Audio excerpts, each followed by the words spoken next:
آیا شما نمیرنده بودن میخواهید؟ نه،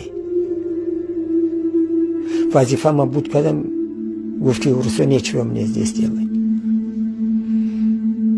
دنیای دیگر است و یا یک کشف کردن در کار پاک و پروردگار رو یا بلای سرمون باشه و راهنمایی ممکنه، ولی بسیار خدمت و دیگر جوده کردن ممکن است.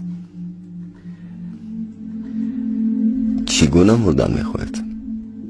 از کودکی موسفیدو میگفتن، من میشنیدم یک کلمه گپشون معقول بود، میگفته پاک و پروردگارا مده دولت پیری بته و مرگی با آبرو انمی چی منه.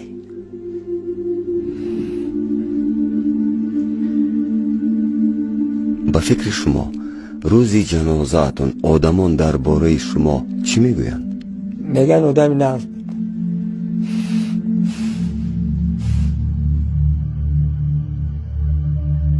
اگر در آن دنیا با خداوند بخورید با او چی میگویید؟